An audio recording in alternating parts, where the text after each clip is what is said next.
Hey guys, welcome back to my YouTube channel. Thank you so much for joining me today on this very strange video that you're not so used to. I was wondering how would I start this video, talk to you guys, should I do it on my regular background or just do it freestyle, and I've decided to go freestyle. So what I basically want to do is just show you my product stash, what I am currently using, probably even if it's once a week or once a fortnight. I'll be telling you some of the products that I will definitely be repurchasing, some that I won't be repurchasing or even looking at twice, and some that I think you should purchase as well. So stay tuned to see all of them. Subscribe if you haven't already, and yeah, let's get to the products themselves. So my products are very modest. I keep them in a small tiny box. I've just bundled them all together. This is not the way they usually look.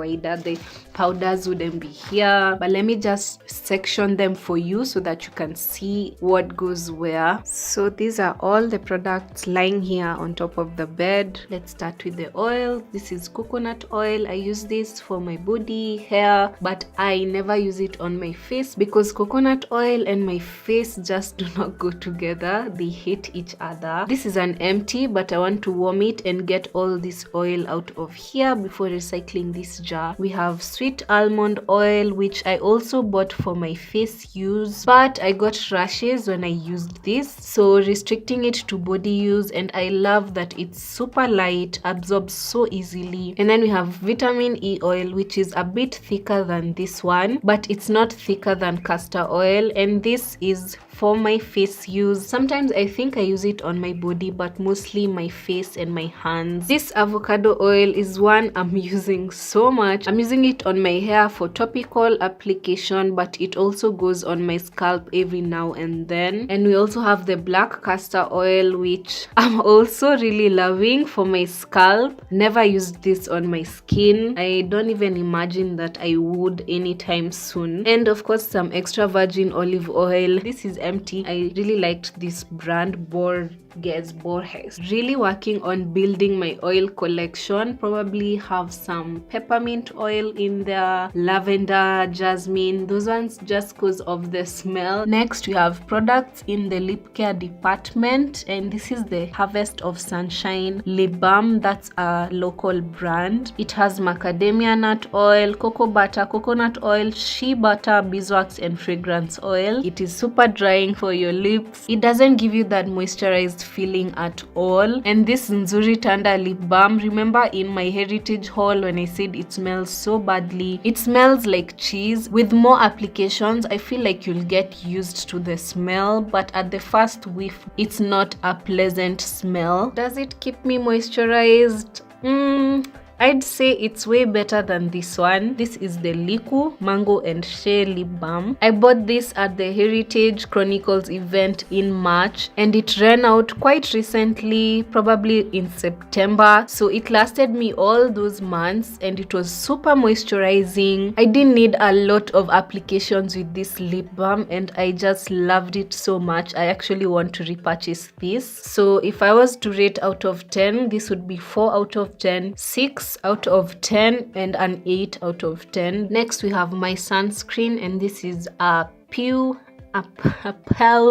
I don't know how to pronounce that name, but it's a Korean brand. It's quite tiny than it looks. I feel like if I was using sunscreen every single day, this would probably last me like 1 month usage. It doesn't leave any white cast, so if you're looking for a sunscreen that you know won't have a white cast, this would definitely be it. This is also the first sunscreen I've ever used because I just don't know who to trust. If you have any favorite sunscreen, please leave it in the comments down below. Next section is my current moisturizers. This is the Mizizi aloe vera gel. This by Sheth Naturals. Bought it for my hair. Didn't know that I can use it for my skin as well, so I ended up buying Nature Republic aloe vera soothing gel. This is for my skin, this is for my hair, and I just like that each has its own purpose. Although both of them can be used either on your skin and hair, but they both have very different textures textures. This one is far much more thicker than this other one, and this one is odorless, while this one has a fragrance, a very sweet and pleasurable smell. I really enjoy it. Next we have this Muxi's body butter. Sometimes I use it on my lips, although I don't find that super comfortable, so I definitely opt for my lip balm first. And I like carrying it during the day because you just never know when you need to moisturize, when you have dry hands, dry elbows. Next you have this Kosar X Ultimate Moisturizing Honey Overnight Mask. I was so quick to judge this mask. I remember saying on my channel that it didn't do much for me, but that's because I used it every other day. But the past week I've been using it every day consistently, and it's been a game changer. It's made my face so even. I've been waking up with my skin looking super moisturized. I practically don't even get these lines anymore. Next we have things I use for hair care, and these are my shampoos. My Nzuri Tanda hair shampoo, Damali Organics, and Africa's Best. Really love Africa's Best products. Going to be repurchasing their oil and this shampoo, probably their deep conditioner as well, because that also worked amazing. Haven't used this shampoo yet, cannot wait to try it on my next wash day. The Nzuri Tanda shampoo, I have no complaints with it. It's not extraordinary, just they're a good option if you're looking for a natural shampoo. Next we have the toners, although most people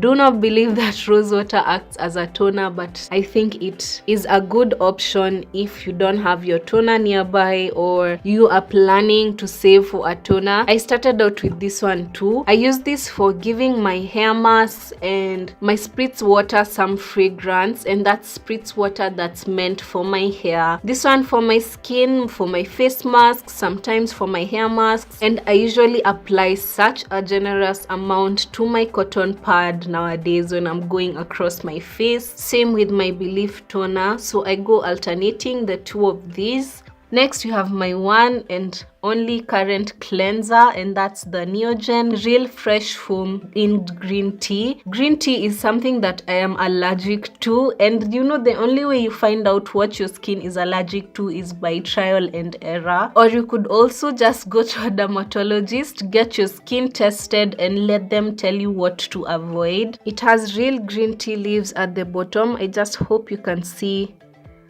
some dark green stuff here moving around, so you're advised to shake it before using and then pump it out through this thing. So easy, so simple. Next we have my current stash of powders, and that's my bentonite clay, this face mask that I got from Easily and then just transferred it to this Ziploc bag. I also have saffron powder here, which I have been using in my dishes and also in my face masks as well. I think this pack was 50 bob, but depending on the spice itself, some of them go for 100 bob if it's a very sought after spice. I have my Kosar X nail essence here. It's about halfway used by now. I don't want it to end. It is so amazingly good. It has no fragrance. Some people are worried that it's snail, ew, disgusting, but you literally do not feel any snailness with this. If you remind yourself that it's a snail product, that's where things will get disgusting. But if you think of it just as a normal slimy product, you just, you know, you don't like, I don't even do this when I'm applying. I just put it on my palms, rub it in, and go straight to applying. I also have my Waterbank Eye Gel by Laneige, which is just basically my eye cream. I don't know if it's almost ending. I can't really tell because the bottle's design is quite weird. Next we have my Neogen exfoliating pads, which are almost running out. I've been limiting my use of these, not because they're not effective, but just because there's just so much conflicting information on exfoliating. Some say you need to use this only 2 to 3 times a week, while others say use them every day. I am using them thrice a week for now. Lastly, we have products that I am not repurchasing again, and that includes the Bu.ke bentonite overnight clay bar, which is such a shame because everybody raves about this shampoo bar, but it just didn't do much for me. This is how the soap looks after one wash. It didn't lather as much as I am used to, and that's because it doesn't have any sulfates in here, which is fine, I guess, if you're looking for a very natural, healthy product. And we have this Sayari scrub, which you've seen me talk about several times on my social media and on this channel as well. I had a very horrible experience with it. It stung me so badly and so much when I used it. Over time, the product has lost its vibrance. When I bought it, it was very pink, and now it just looks so dull. It looks like a very dull pink, almost going to white.